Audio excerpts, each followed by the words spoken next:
Hey everyone, it's Nick Ryan here, and also Amber the Pug. And look, I still get asked a lot of questions. Actually, most of the questions come from LinkedIn about how to get a job as a data scientist. And I just thought I'd put together a few videos on the subject. I'm going to do it all just now with Amber on my lap. Just a few short videos just with my thoughts. Okay, so I hope this is helpful to someone.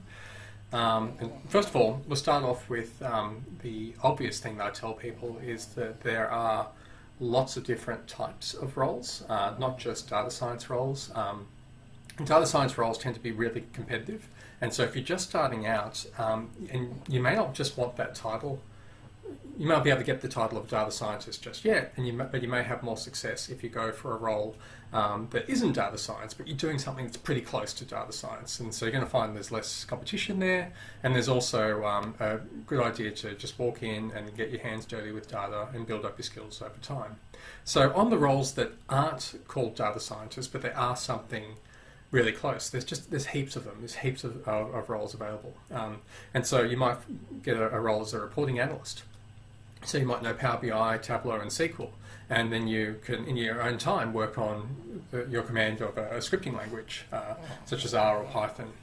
As a data analyst as well, this is something where you're going to know, again, maybe SQL and Excel, but you're lacking the software dev skills. That's a great role to jump into as well, and to really then get some employment experience and work your way up to a data science position if that's what you want to do. And then there's different sort of specialities within analyst positions, so like a product, a marketing, a finance analyst, where it's pretty much the same thing as a data analyst, but just with more domain expertise. So the other thing that I'd add to is that a lot of people that approach me are still studying at college, university, and so I just tell them your purpose, your mission while you're studying is to get an internship, like any way you can, if it's free, if it's paid, whatever. Get an internship. That's probably the most important thing you can do with your time, because it looks amazing when you go for a job. And so, if you can, ideally, if you can work 1 or 2 days a week in a data science team or something, even for free, paid, unpaid, go for it. Because when an employer sees that you've been working in an office, it looks amazing. So the other group of people are often people who are already working. And so if you're already working in a job, and you're not really working with data, or you try to get yourself in a role that's working with data within your current job. So, companies are often looking for people with these skills, but if you speak to your manager and speak to people there, they'll be interested in growing their own data science teams.